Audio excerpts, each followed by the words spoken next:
Good morning, everyone in the room here at the Missoula Library and everyone on Zoom today. We are at the housing report for MOR. Thanks for being here today. I'm going to turn it over to Carly, our current president.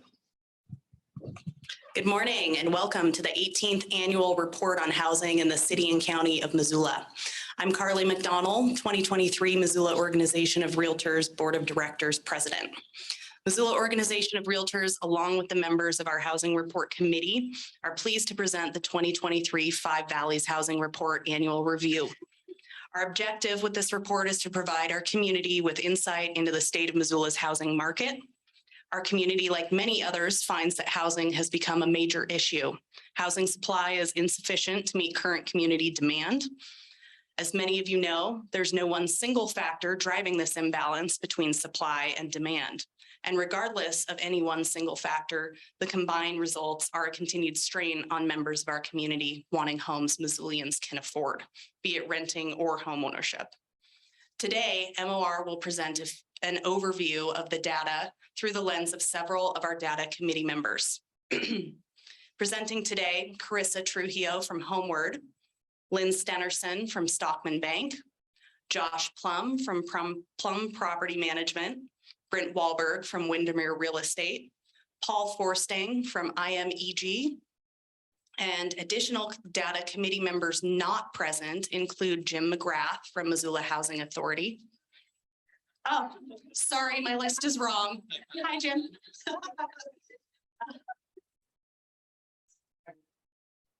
Paul Burrow from Professional Property Management. I'd like to recognize Paul for many years of contribution to this body of work. He is going to be stepping away in the future.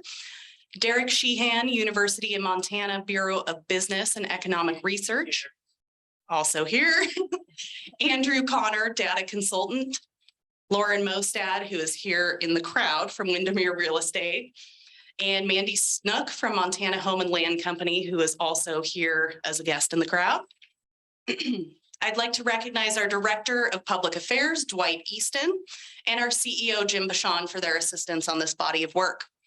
Over the course of the last year, our community has seen some great strides towards addressing the supply shortage, completion of the Mullen Road roundabouts, and nearing completion of build infrastructure projects in Sutitkin.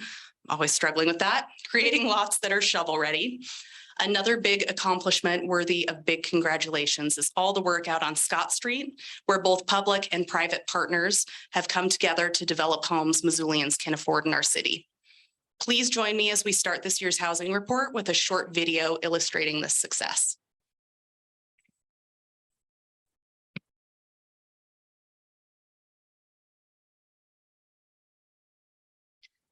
All right, everyone, I get to talk over the video, the voiceover. We are so excited. Jim and I are really excited to present to you about the rental homes that people can afford that are being constructed in Missoula. This is a video from the West Side Place, part of the Trinity Apartment Project. So we have over 500 new apartments coming online in the next year that have restricted rents. And what that means is that the rents are capped to ensure that they are affordable for people who are making between 40 and 60% of our area median income, which is a number that is set by HUD annually. The first leasing is West Side Place, which is the site of the Trinity Project over at the Cooley and Stoddard block by Burn Street Bistro. West Side Place started leasing. We have 2, 3, and 4 bedroom apartments, and there are a total of 202 apartment homes on that site. Next up, we will start leasing Maple Street Flats, which is the Mullen site of the Trinity Project. And that's 1 through 4 bedroom apartments, and that's 100 total apartment homes. And the hope is that those move-ins will begin in April. For folks who are interested in applying for West Side Place or Maple Street Flats, Missoula Housing Authority is the acting property manager, and I'm going to hand it over to Jim. Is this on? Okay, thank you. I see the season ticket holders haven't showed up yet in the front row. And I'm hoping with the snow that maybe Derek will tell us that the winter weather is causing some, dampening some of the in-migration this year. So I'm with the Missoula Housing Authority. We are the city's housing agency, your housing agency. We're happy to participate in this endeavor every year. Our mission is through creative partnerships and innovative development. The Missoula Housing Authority provides quality housing solutions for low and middle income households in Missoula and the surrounding area. If you want a working definition of creative partnerships and innovative development, you're going to see them today and hear about them today. We're excited to be in partnership with Homeward and with others to put a significant number of units on the ground this year. As Carissa said, Trinity will be coming in phases. We have started leasing one of the buildings as of today. There are 16 people have moved in. The next building will be ready soon, and after that, moving over to other places. The third part of the project is Blue Heron, which is 30 homes for permanent supportive housing for formerly homeless. These will be chronically homeless, disabled folks.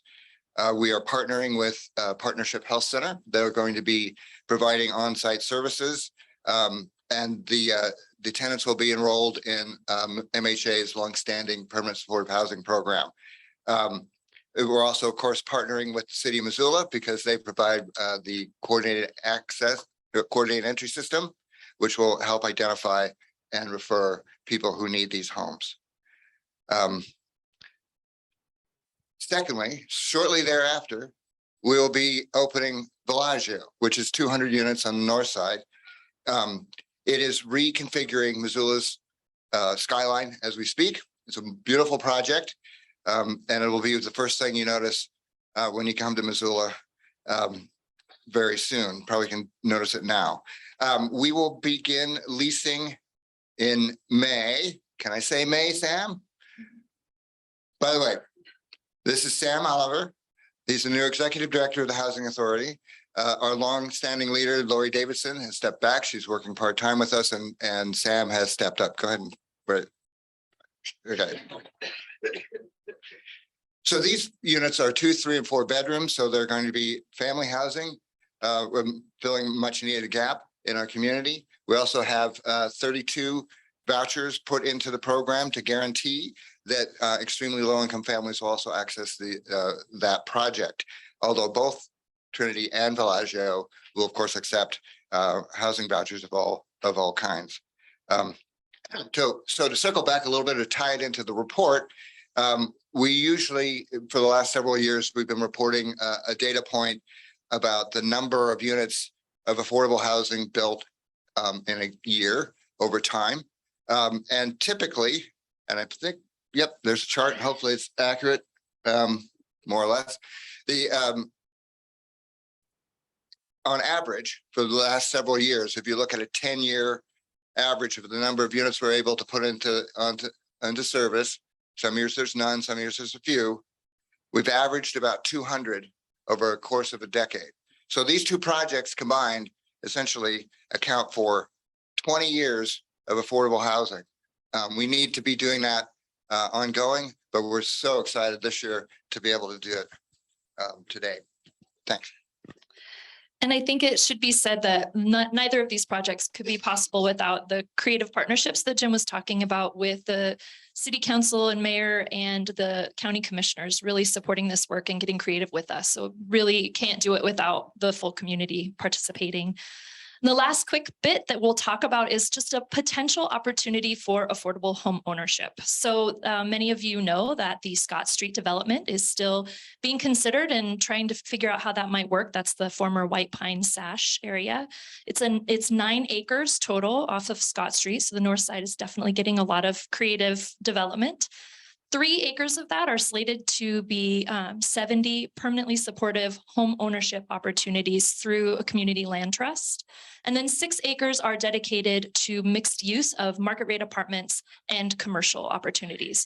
More to come. That's still very much in, I think, the thinking process, but really exciting to not only see the influx of rental apartments that folks can afford, but then potentially also home ownership opportunities.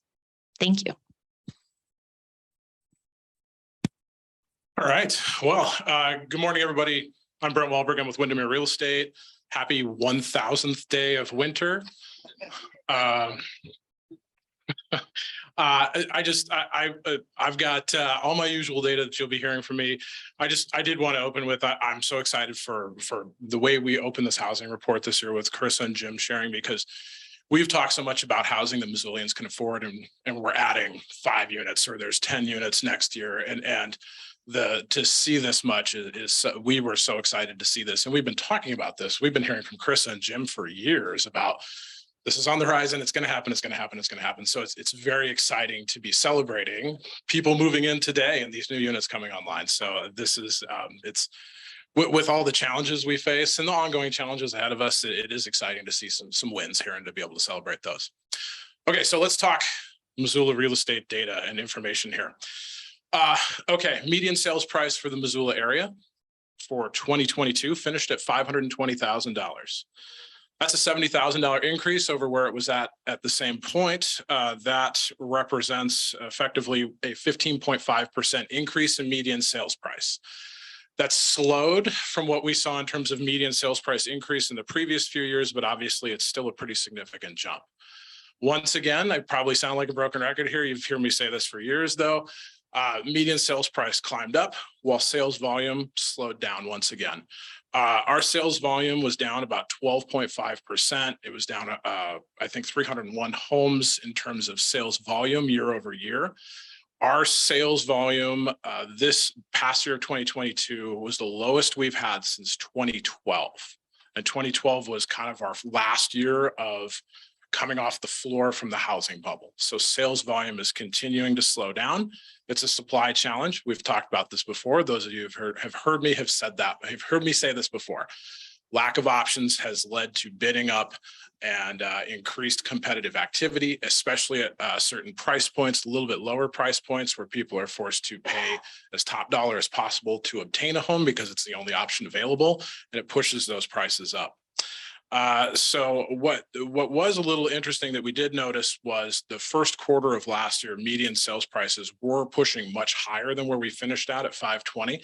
Of course, I see some lenders around the room. We all know what happened after the first quarter of last year. Interest rates went from 3.5%, 4% to 5.5%, 6%, 6.5%, and then in the fall and winter, and even as last week, 7%. And so we did see that have some influence on median sales price to kind of level that, drop that back a little bit. But of course, it was still a jump that we saw. I did pull apart and look at median sales prices for housing units. If you pull it apart, if you take that 520 and expand it, single family detached homes were 558,000. Townhomes took a great big jump for a median sales price of 521,000. Condo median sales price 330,000. Okay, I'll move forward there, Dwight.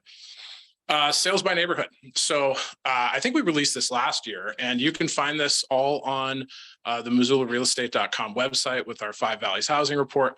We took our neighborhoods and we broke it apart to a much more detailed. We went from, I want to say like 12 to how many, Dwight? We're at 27 now, and it reflects neighborhood councils.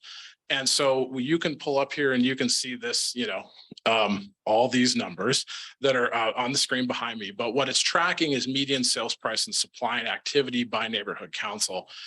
We saw was a couple areas like the East Missoula, Marshall Canyon, and the Two Rivers area. You might more commonly know Two Rivers as Target Range. Saw some of the greatest median sales price increases. I caution you a little bit because if you look at Marshall Canyon, it was 10 total sales. So sometimes with very limited data, you can see some big swings in median sales price. We only had 3 neighborhoods last year with a median sales price below 400,000. And that's the Expressway area, the North Side, and the Old West Side. And then the biggest bulk of volume of where we saw the most amount of homes that were sold last year was basically the Setupcane area, which had 170 residential units sold, and the Franklin to the Fort, which had 115, and then the lower Miller Creek area, that kind of Linda Vista type area. Those 3 neighborhoods represented 1/3 of all residential sales that we saw in 2022. Okay, and I think my last one that I've got for now, you're going to hear more from me a little later, is lot sales and land sale activity. Followed suit a lot with what we saw with residential housing. The volume of land that sold was down substantially, 34% decrease, 176 residential lots reported sold in the MLS. The median sales price, though, was up, just like we saw with housing. The median sales price of a piece of land in Missoula last year was $162,500. I went back 10 years. The median sales price in 2012 for a lot in Missoula was $60,000. And so you can look at just kind of compounding costs, like what goes into, say, building a new house, and you've got a piece of land. In just 10 years, it's gone up over $100,000 for just the dirt before you even start building the house. Okay, and I think next we're handing this over to Josh. Thanks, Brent. So state of rentals in the city of Missoula. In 2022, we saw a rental rise of 11.4% across all the polled segments. So a double-digit increase is huge, even for post-pandemic 2022. This polled segments are studio, 1, 2, 3, and 4 bedroom, single family home, duplex, and 3+ unit multiplex. Couple of the big data points: 9.7% increase for a 2-bedroom house, while the average of a 4-bedroom plus home increased above $2,000 a month for the first time. Significant number of homes that were sold back into home ownership and homeowner occupancy due to the really short market conditions that we saw on the sales side. So that really reduced the number of those single family homes available in the market for rent. Biggest increase was a 15.7% increase for a 2-bedroom multiplex. Those saw much higher demand for post-pandemic market due to remote work options, family dynamics, and some other issues there as well. So vacancy rates across 2022 was an average of 1.2% across all polled units. Q4 of 2022 had the highest vacancy rate since Q3 of 2020, though, which was 2.4%. So we're trending upwards a bit. Seems like we saw some more traditional seasonality in 2022 going into Q4, possibly Q1 of 2023 as well. So the largest vacancy rate average in 22 was 5% for 4+ bedroom homes. So very indicative of the higher price point, lower demand segment of the market. So last time we saw any segment of the market near 5% was 2018, when we saw a lot of new multifamily builds delivered, and that vacancy rate quickly dropped as they absorbed into the market. So hopefully we'll see some new projects launching this year that were delayed due to construction costs, labor costs, and pandemic-related issues that stagnated new opportunities for multifamily in the previous years.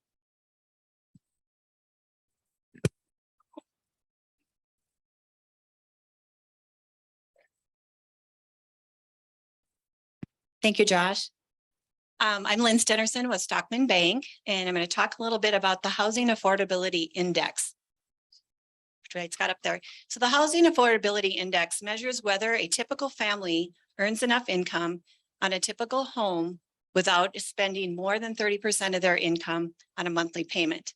A typical home is a medium-priced single-family home, and a typical family is defined as one earning the median family income by as reported by the U.S. Census Bureau. The interest rate is based on a conventional 30-year mortgage at the end of the year. The straight line on the graph represents a housing affordability index score of 100, which means at any given time, a family earning a median income on a conventional loan that is purchasing or buying or financing a median priced home would spend about 30% of their income on their monthly housing payment. The dark green line on the report references the data for the United States. The pink and light green lines are reflective of data from Missoula. The combination of our median home price increasing over 15% and the interest rates doubling over the last year have made a median priced home far less obtainable. Now we're going to dive into these numbers a little bit further on our next chart.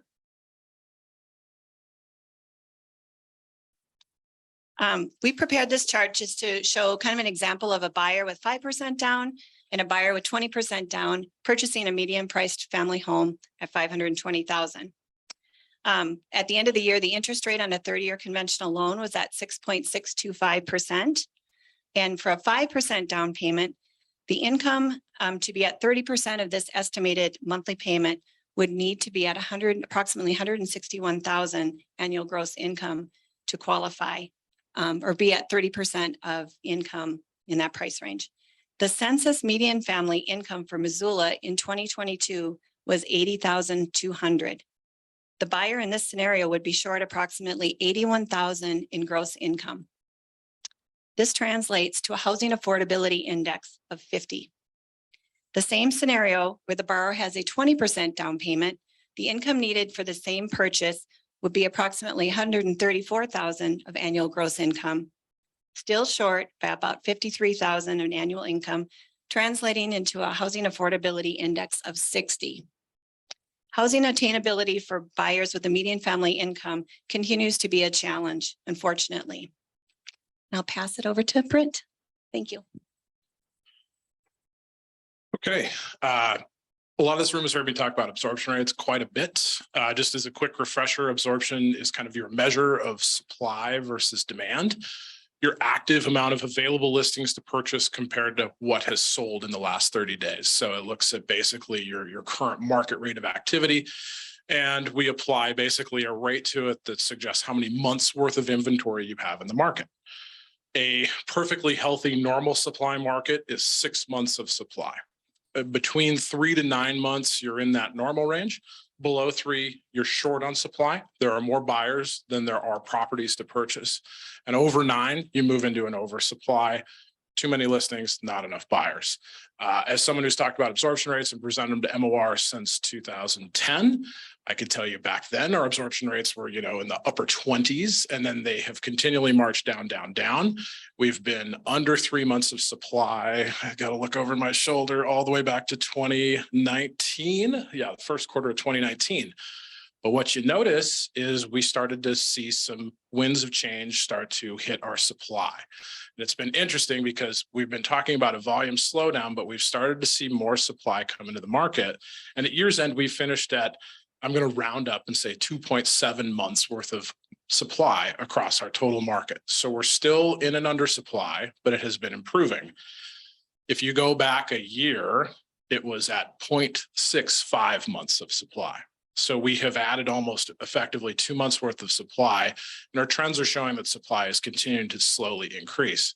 What does this mean? I mean, it kind of shows, like I talked about, how our median sales price continued to climb, but the rate of that climb started to slow down. If our supply keeps going up, we're going to probably see similar effects to that as well, too. And so it's going to be interesting to pay attention to our supply as we move into this year to see what happens. But so far, especially in 2022, we still remain short on supply. We did look at supply when you pull it apart by neighborhoods as well, too. And so you've got the neighborhood data there with the interactive chart. What you can see is that at year's end, we still had 80% of the neighborhoods that's still less than 3 months of supply. And it's interesting because if you look at some of these charts, it's like, oh, you're saying supply is getting better, but I see all this. It's a little tough to see on the screen, but I see all this red, which is undersupply. If you look at it, you have a lot of neighborhoods with no listings. There's just nothing to buy there. And so it has no supply because there's nothing for sale. We did have 6 neighborhoods move into that normal range.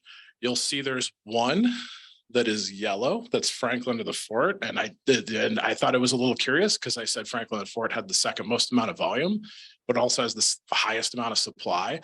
It had a lot of new townhomes and some new builds hit the market and that had kind of come online that had not yet sold. So we saw some new builds, some new infrastructure pop up in there that had suddenly jumped up the supply that had not yet sold. So it's kind of a little interesting to see one neighborhood move into a slight oversupply range at year's end. Okay, the other thing we talked about as well too is our supply gap. So a few years back, we started looking at what do we need to push price points into what we would call normal supply. And this is where the story gets a little interesting with Missoula's market, because the past, I think, 2 to 3 years, you've heard me say, everything's short, we need supply everywhere, go, go, go. And all of a sudden, and what you notice is if you look at 750 plus, it's got almost 9 months worth of supply. But if you look at everything underneath it, it's still in an undersupply type of range. So the 750 plus market is in a normal range. It's on the top of a normal range. So it might be moving to a spot where you might have too many listings, not enough buyers. Theory would suggest that might show a downward trend on that price point moving forward. But the rest of the price points are still in tight supply. So this is going to be fascinating to watch this year as we move forward to see how these gaps close. The other thing, obviously, that stands out to this chart to me is homes or properties you can purchase from 0 to 150 virtually do not exist anymore. And 300 and under are almost gone as well too. But what you do see is that between $300,000 to $600,000 range is our biggest amount of gap, where we still have the most amount of need based upon our ongoing sales activity for added supply into this market.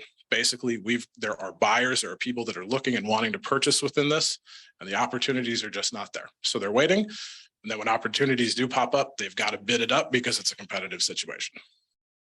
Okay, and that's what I've got for supply gap related information. Paul, I think we're over to you. All right, thank you. Paul Forsting, IMEG Corporation. I'm a senior planner and I lead a team of planners who specialize in subdivision development. What we're going to look at first is residential subdivisions here in the city and county. I've done this presentations several years now, and every time I like to explain the way I look at subdivisions, and that's a two-phased approach. First phase being the preliminary plat, and that's the formal application process that most of us are familiar with. That's where a project has a neighborhood meeting, it has a planning board meeting, it's going through an application review process, and then it's going to be approved or denied, or some decisions can be made by your local governing body, your city council, or your county commissioners. So that's the time most of us become aware of a project. It hits the news, it's in your neighborhood, you become familiar with it. And then the next phase is the final platting, and that's when the actual lots are created. You might then notice it, actual dirt's being moved, utilities being installed, roads are being put in. And once it's platted, once all the infrastructure is in, then you can actually sell those lots. And so the time frame from start to finish is quite long. I'll explain that later in this conversation.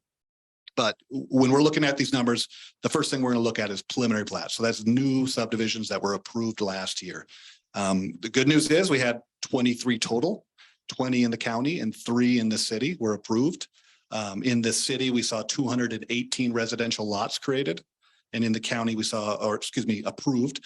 And then in the county, we saw 109. So those are good numbers.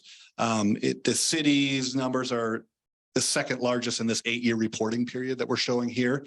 In 2020, we had a really good year with over 500 units in the city approved. And last year there was a really low year, both in the city and county as far as number of lots approved. So that's good. On to the next slide, final plats. And so final plats, like I said, you're going to see all the infrastructure going to go in. These are going to take, this is not something that can happen right away. Most developers would like when they come to me and say, hey, I want to subdivide, they want that to be done as soon as possible, right? They've bought a piece of property, they've owned a piece of property, and they would like to create additional lots with that. Well, the process can take numerous years. The records office does a good job of documenting how long that actually takes. And that information's up here on the slide. But what you're going to see is in the city, that average is about 9 years. So from when a preliminary plat is granted to when that actual lot is created and you see a house can then be built on it probably the following year, you're about 9 years out, and you're over 6 and close to 6.5 years in the county. Now, what that means to me, that doesn't mean that's how long it's going to take. If somebody comes to me and says, I want to do a subdivision, oh, your first phase is going to be ready in 9-10 years. That's not true. What it tells me is that we have a lot of older subdivisions, entitlements that are existing. And so this number's skewed. So they may even be longer than that. I have a lot of projects that I'm working on that started before I started at my office 17 years ago. And the Canyon Rivers, that was approved in 2000. A lot of the stuff up in Miller Creek, those were approved in the 2000s, 2004, 2005. These kind of are boom years for subdivision over the last 20 years. And more recent projects are going to get platted quicker. It's just being skewed with those older projects that we have in our pipeline. So let's take a look at our numbers. We had a pretty steady number here. These are lots created from the final plats. Again, in the county, we had about 184. That's really close to last year, so a pretty stable number. In the city, we had, my numbers are a little bit conflicting here. We've had about 100 were platted in the city. This graph doesn't show that. We got some new late breaking information, which was great to add. We're always trying to get the best of information to add to the sheet. So it's a little bit higher than shows here. If we add those together, we're close to 284. That's a pretty good year. That's a good year. I'm going to look at building permits next. And what I was just thinking about this morning as well. So we created 280 lots from platting. Well, those are, how many did we use last year?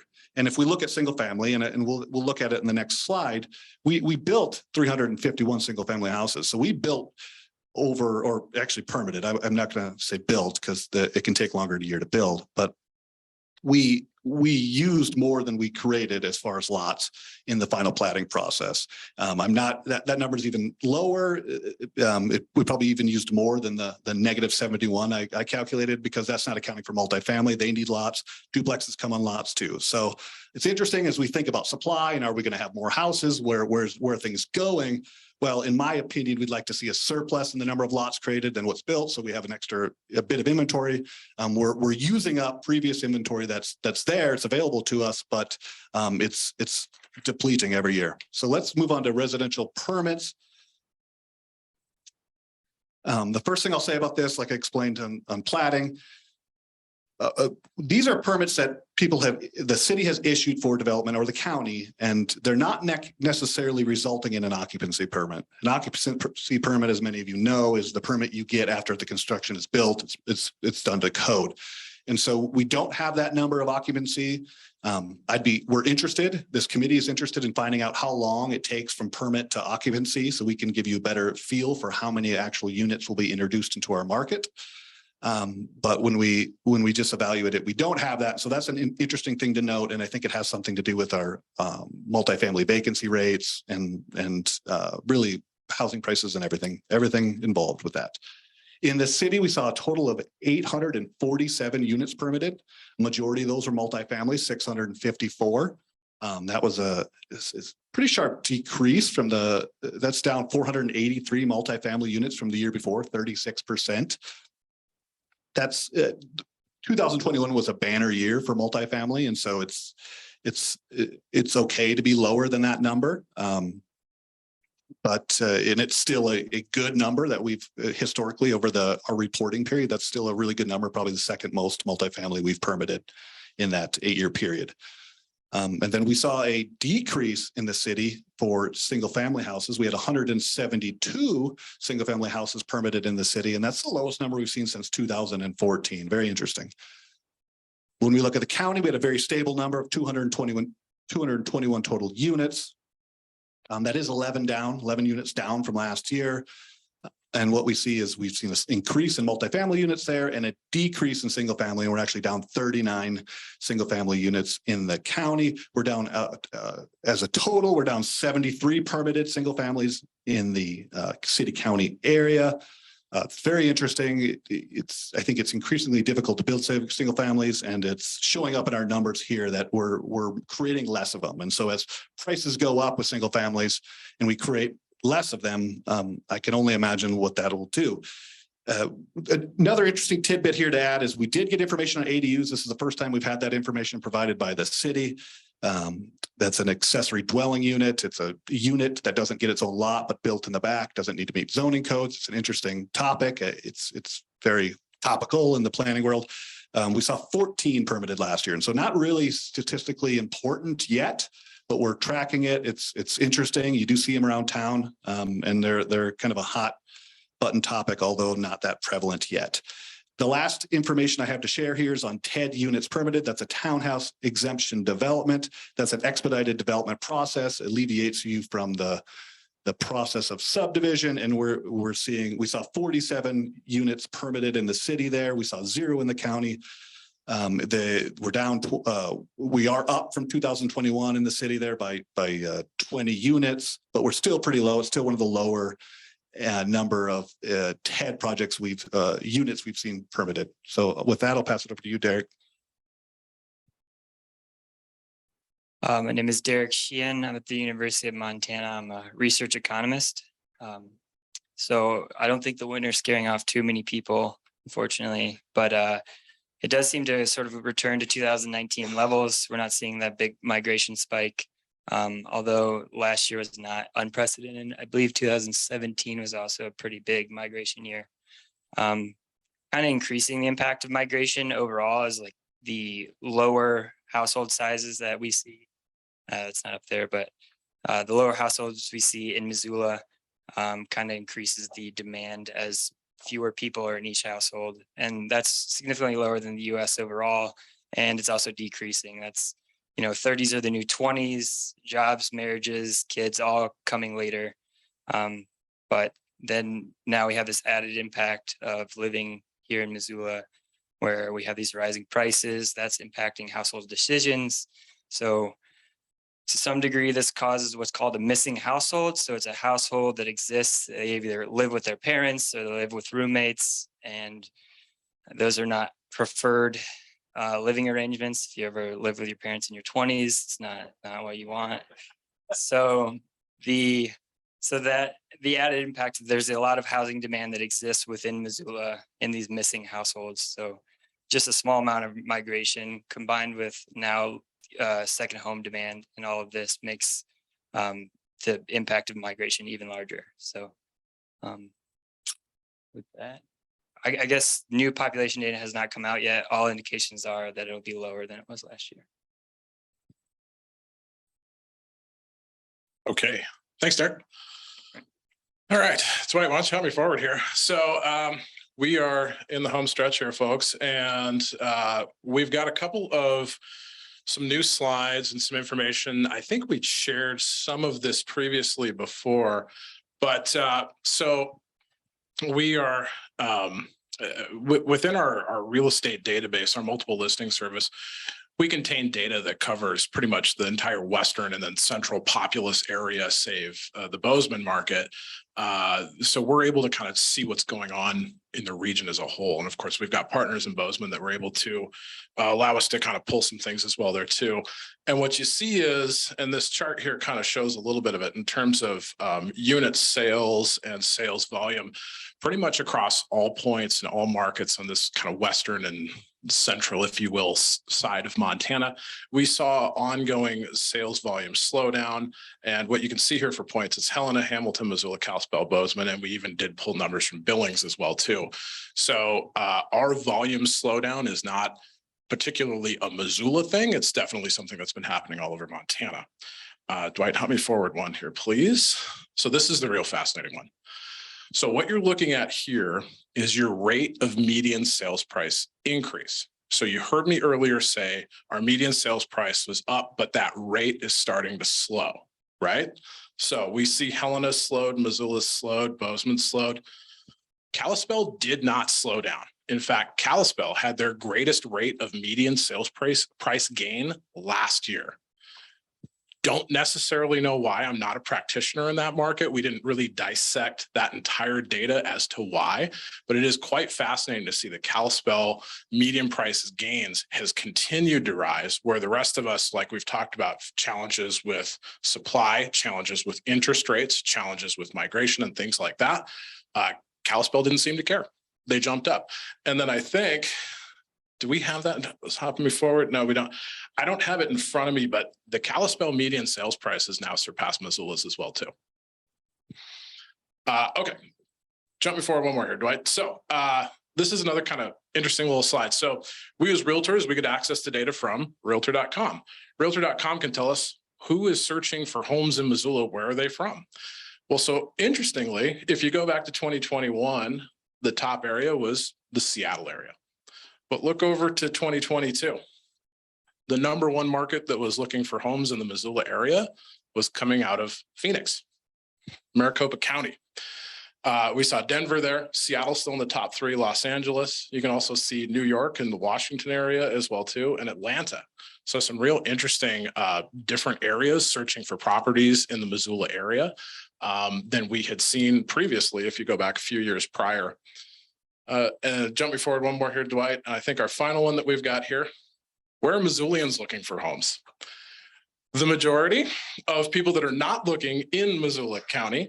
And what you can see is that there is a good chunk that are still looking in the Missoula County. But for those that are not looking for homes outside of Missoula County, probably no big surprise.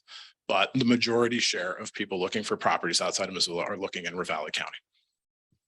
Okay, Dwight, I think, that wraps me up. Hand it over to Carly. All right. So our key takeaways: increased interest rates have slowed the housing markets. Demand continues to outpace supply in all price points below 750,000. Rental vacancy has leveled but remains low at 1.2%. Over 400 new income qualified homes are coming in 2023. Private and public leaders of our community, including MOR, are focused on attainable solutions. With that, I'll let Jim lead Q&A. Thanks, Carly. Thanks the panel for the presentation today. For question and answer in the room, we have a couple people with mics that are going to run around. Just raise your hand. And for those of you that are dialed in Zoom today, please just put it in your chat and I will look at it up here and just call it out. So with that, let's turn it open to question and answers. And we have one from Commissioner Schlotnick. Is it working? Great. Thanks a lot. This is a question for you, Paul. Ready for it? What's farther north, Uruguay or Paraguay? Go. Good question. Good question. So you talked about the difference between the preliminary plat and the final plat, and what sounds like a really long time. Could you describe some of the things a developer has to do between preliminary plat and final plat? And what are some of the choices they have to make, and who are the entities they have to work with outside of government to get from preliminary to final? Thanks. Yeah, outside of government, I'll start there. You have to work with your bank. It's going to cost money. You have to put your infrastructure in. That's the major thing. You're going to have to get your infrastructure designed, permitted, constructed, inspected, installed. You're going to deal with seasons in Missoula. In Montana, you've got a construction season and you don't. So you hope, and then you have, then there's only so many people to do the work, costs.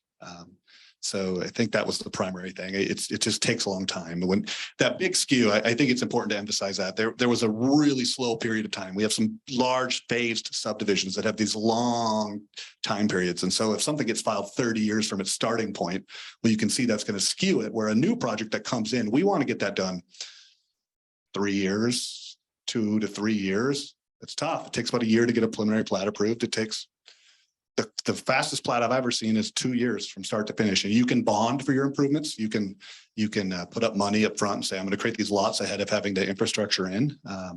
But you're paying more for that. And you have to put that infrastructure in sometime before the houses can be built. So, yeah, thanks.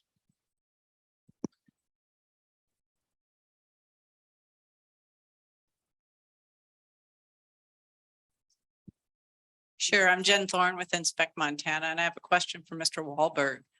The homes that are 750,000 and above that have a 9-month supply, have you looked at what those homes look like, what size they are, just to get a sense? Because in my head, I would think, oh, those are the rich people's homes, but probably not, because the way the market, prices increase. So maybe those are just really smaller homes that ought to be available, and they're not because everything's gone up.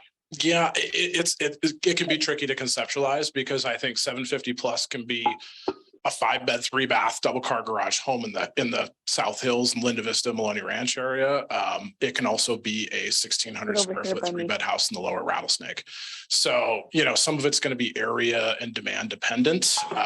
So a little tricky to kind of pull apart. I think another thing that we have noticed is at that price point, our market this last year did put forth a lot of concept to be built upcoming type properties that with construction costs being as high as they are, you have a lot of that top end market. If you pull it up, it's properties that aren't yet built, but still reflect a higher sales point because it's pretty expensive to build some of these, or based on some location, or they're just, intentionally designed to be high end properties. And so that does tend to flood that supply a little bit with a lot of properties that, if you put a contract on them, you're still maybe waiting 6, 9, 12 months to move into. Yeah, good question. Thanks, Brent. Got a couple on I had a quick question. Okay. Heidi Heitman with Insured Titles. This is probably for Derek. I'm just curious if there's any data out there as to the average age of people migrating into Montana. And it appears to me we're getting more seasonal residents. Do you have any data on that?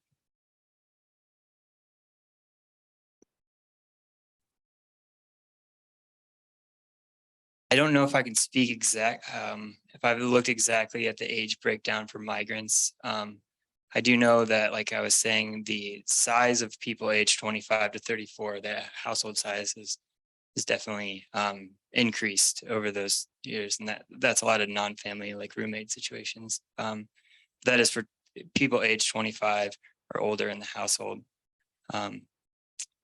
Most of if I break it down by household type, most of the increases in population have been in the non-family household group. That just means there's like a lot more churn in family households and sort of a transition between single member households to multi-family, non-family households. That made sense. But no, I don't know specifically what the age group is. I mean, it tends to be in that 25 to 34 range, and then there tends to be another mode kind of in that early retirement age. Thanks, sir. Next one's coming over to Lynn from online. Got two for you, Lynn. I'm just going to put these to you. What's your opinion of a 50-year mortgage as a solution to costly housing? That's a good question. You know, a while back, probably in the early 2000s, there was a 40-year mortgage that came out, and it really was not a popular product at all. I don't even know if, you know, I've ever closed one, to be honest. I mean, it spreads that payment out, yes, to be, you know, maybe a more affordable payment, but I mean, to go over that many years, granted, a lot of people don't sometimes keep their mortgages as long. I think that's going to change now, since we've had the low interest rates for the past couple of years, that we're not going to see people maybe refinancing or selling as much because of the interest rate is so low. It would be a way, I guess, to, you know, to lower that monthly payment, but the amount of interest paid back and all of that it'd be interesting to see, you know, what that would help out with. Thanks, Lynn. And then the other one, any predictions on interest rates for 2023? They are going down. You heard it here first, Yeah, folks. no, in my opinion, I should say, no, You're right. my wishful opinion, Yeah. but you know, it's going to be kind of interesting to see how this plays out. I think, you know, every time they try to forecast it out with the interest rates, thinking by the summer, we might see them come down. But really it depends on our economy. It's just, you know, keeps cooking out these strong numbers. You know, the unemployment rate hasn't really gone up. You know, some of the job growth is still, you know, strong numbers coming out. So as long as that is happening, while our mortgage rates are not, you know, directed completely by the Federal Reserve, the market reacts to the Federal Reserve and their interest rates increasing. So we will see, you know, reaction, you know, if the Fed keeps continuing to put the stronghold and raise rates, you know, it might take longer for our rates to start coming down.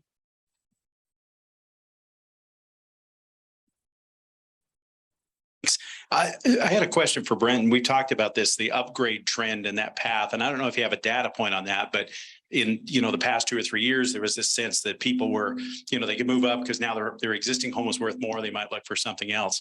Are we seeing that? Is that trend kind of cooling off now, or what's happening? Because you mentioned the 750 homes and up. Is that still going on? Yeah, so I think, I don't know if we don't have like data that tracks like if you know, someone sold a house at 450 and moved up and bought a house at 800. I would say as a practitioner and anecdotally, it definitely feels like the early aspects of what this spring market is a lot more people that have properties to sell in Missoula or in the region that are looking to move areas, upgrade, maybe down, you know, downsize as well too. We're seeing a little bit of both of that. The trick is the past couple of years, if you had a house to sell and you were writing an offer on another property, contingent on your home selling, you're one of, 5, 10 or 15, you're probably the least attractive offer because you have more moving pieces to what you've presented. With the change, with the uptick in supply, especially, and then with the 750 plus being presenting a lot more options in a slower pace, it does allow for more people to enter into this market to explore that. But like Lynn talked about, it's the trade-off, because if you're selling a house that you've owned for at least the past couple of years, chances are your mortgage rates are half of what you're going to be getting into now. So it also is, that's going to have a big impact on borrowing power and just people's, how palatable going from a 3% to a 6% is, or something like that. Thanks, Dennis. Go ahead, Shannon. I'm Rick Johns, and I own ASI Appraisal Services since 1987. I have lots of questions, but I get to see this data also. But one thing that I would ask is from the renters in this market,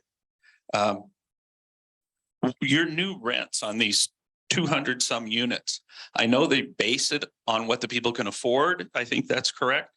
But what is your 3-bedroom apartment in that 200 unit complex going for if an average person walks in and rents it? And what do you see the rents have done, your rents? What we need is a DIA or professional property management to ask this question. But are the rents still going up on those? Because I'm appraising a lot of the rental units I'm appraising are old buildings converted, duplexes, income properties. And I see the rents are still going up regardless of what the Missoula economy is doing right now. But anyway, to shorten it up, what are those new units renting to, a 3-bedroom just as average? And your old rents, are they still increasing? Thank you. Carissa, are you going to take that from Scott Street? And It's a complicated question to answer, because the best way I can describe the way that Missoula Housing Authority and Homeward do our properties, it's like a puzzle. And so there may be a 3-bedroom apartment for somebody living at 40% of the area median income. And then there may be a studio apartment for somebody living at 50% of the area median income. So all of the apartments are like a puzzle. And then you go in and you find what's your puzzle piece. So you may be a single person, so you could qualify for a studio or a 1-bedroom, and your area median income percentage is 60%. So then you have to find where you fit in that puzzle piece. And so the price for a 2-bedroom will vary. There's a range, and I apologize, I don't know it off the top of my head. It is on our website, the full range, but it is less than the market rate right now. And all of our rents are not based on market rate rents. All of our rents are based on the median income of Missoula County. And that is a number that is set by HUD.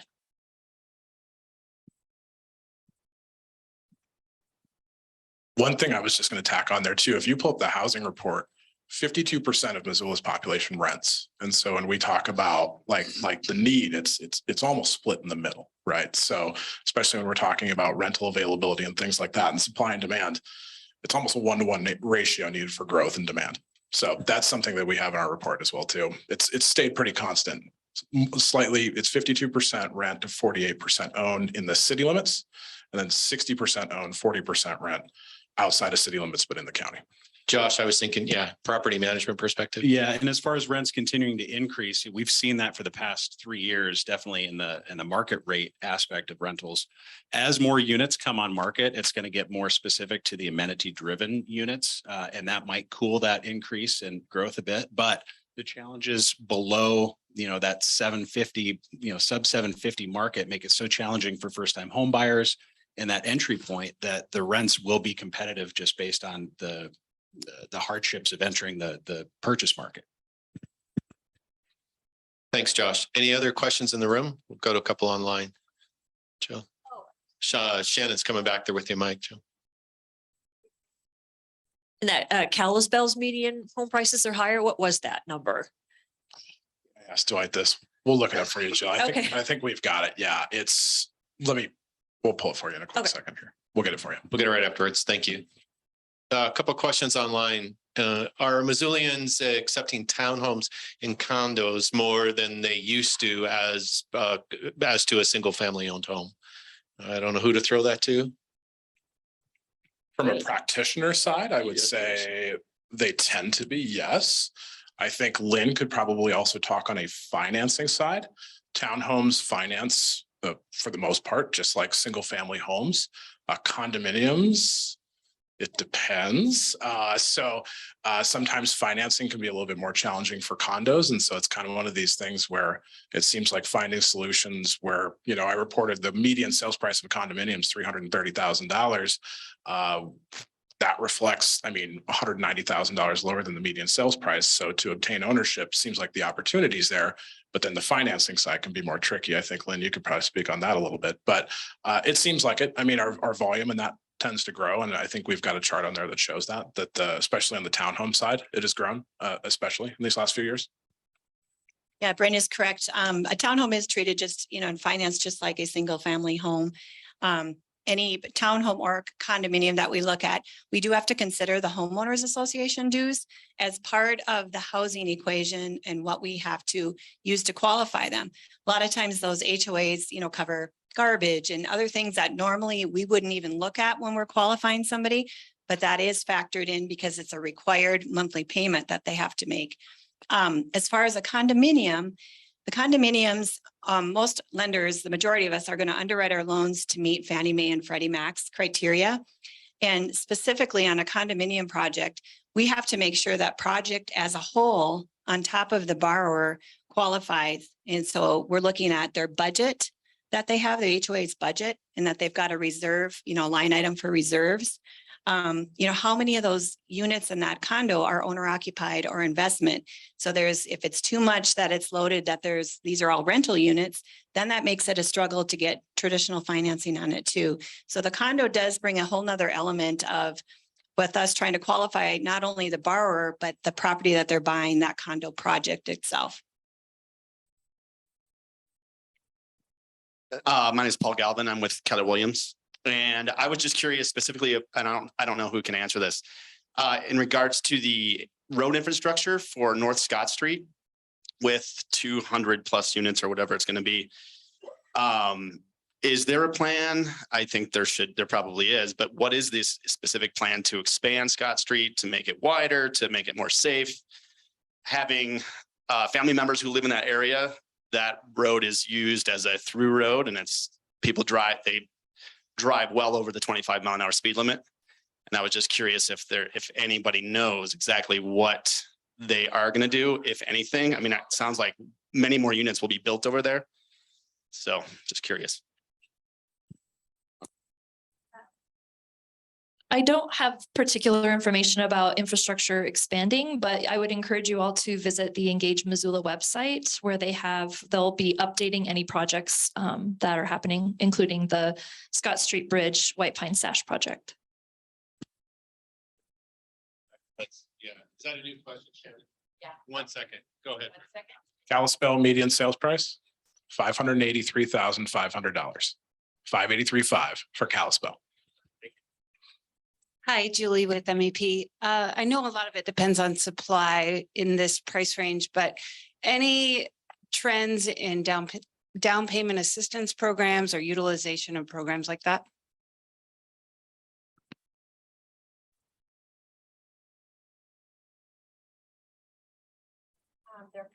It's not. We're constantly looking for additional down payment assistance programs. Missoula does have quite a bit to work with for down payment assistance. A lot of it is geared to income levels. So if your income level is above 80% of the area median income, there's a little bit less to choose from. But anytime that we're meeting with the first time buyer, we do definitely try to figure out all the pieces of that puzzle to bring in any down payment assistance to kind of help bridge that affordability. And what they can afford for a house and what we can actually do our loan for. But there are a lot of programs out there. I haven't heard of anything new specifically coming out, but we are definitely always keeping our eyes open for that.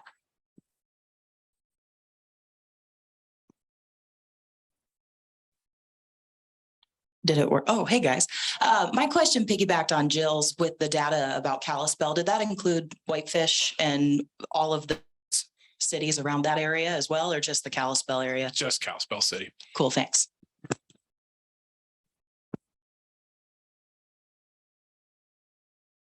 We have time for about one or two more. Let me just do one on Zoom and then we'll go over to Shannon. This is kind of one like the quick brown fox jumped over the lazy dog kind of one. So hang in there. The delta between the cost of home ownership and rentals continues to widen. If the average rents are in the 1,600 to 2,000 price range for 2-bedroom, 2-bath, or for 3-bed, 2-bath, and the cost of home ownership includes taxes, insurance, HOAs, is around 2,600 to 2,800 for a home that costs 425,000. How much demand will there be? And is it too significant of a hurdle to overcome? And will folks be able to stomach that kind of payment for home ownership? Moment of silence for that one.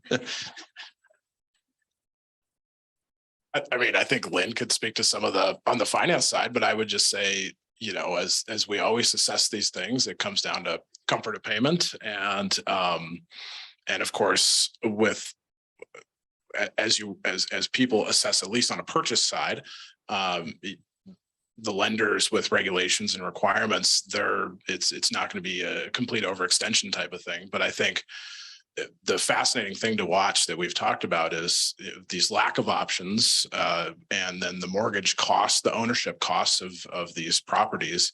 Is it going to push more people to rentals, or is it just going to push people completely out of Missoula? More people are looking in Ravalli. Is it going to push people out of Montana entirely? Is it going to push people, especially when it comes to more affordable rates, more attainable rates, housing that Missoulians can afford effectively? Is it just going to drive them completely out of the area if there's no options? I mean, I would tend to think so. And to jump onto that too, it is, you know, every time we're qualifying a buyer, it is specific on that individual. As we looked at when we were kind of comparing that housing affordability index, the 30% of your gross income has kind of always been the rule of thumb, you know, that your house payment's not more than a third of your income. But if you have somebody that sits down and maybe they're the first time home buyer and they have no other debt or anything, can I push their housing payment up to 35% of their gross income and get an approval? Yes, I could, because they don't have any other debt. And if they're comfortable with that type of a payment, you know, we're able to do financing on it. So it really, it's kind of hard to in general answer, but it does, when we meet with them, we do want to make sure, what are you comfortable with the monthly payment, you know, and not push somebody. But if that be all house, you know, shows up and they want to buy it and it's going to raise their payment by $100 more a month, and they're like, I can do this. I don't have to have coffee, you know, every day, you know, pick up a coffee or something like that. So, you know, it really just depends. Everybody's situation is different. And that's what we love about our jobs is, you know, you're always working with, you know, different circumstances to try to make it work. So. I know we're 2 minutes over, but I do want to promote the fact that Homeward does offer first-time homebuyer and financial education classes. And the idea of like one less coffee a month, those are creative solutions that you can come to transition from rental to homeownership. Roommates are an option to bring in, not that you can include a roommate as part of your financing structure, but that could support your ability to pay that rent. In addition, there is a potential of 70 new homeownership opportunities in a community land trust, and that is a really wonderful alternative to renting. There are restrictions, of course, on how much the resale value can be, but it is a really great option for folks who maybe don't feel like they can jump fully into homeownership, but they are not interested in continuing renting. So thanks, Chris. I know we're over time. We're going to do one more question, then we need to wrap. So go ahead. Thanks very much. My name is Danny Tenenbaum. I'm a former state legislator, currently on the housing task force, the governor's housing task force. I don't know if it's still active. One reform that I've heard that may be coming along the pipeline at the city council level this spring is a reform of the transit-oriented development ordinance, so that I think it's currently builders can apply for a 15% reduction in parking requirements if a parcel is, I think, within 500 feet of a bus stop. And I think the proposed change is to just eliminate them altogether, parking requirements within a half mile of a bus stop. And I'm wondering what effect could that have, or do you anticipate that having on supply going forward? Thanks, Danny. Great question. I think we're going to have to get back to you on that one. I think it's a really in-depth question, and I'm sure Dwight's captured that, and we'll follow up with you. But thank you. Yeah, in the moment, I think that's a tough one to just answer.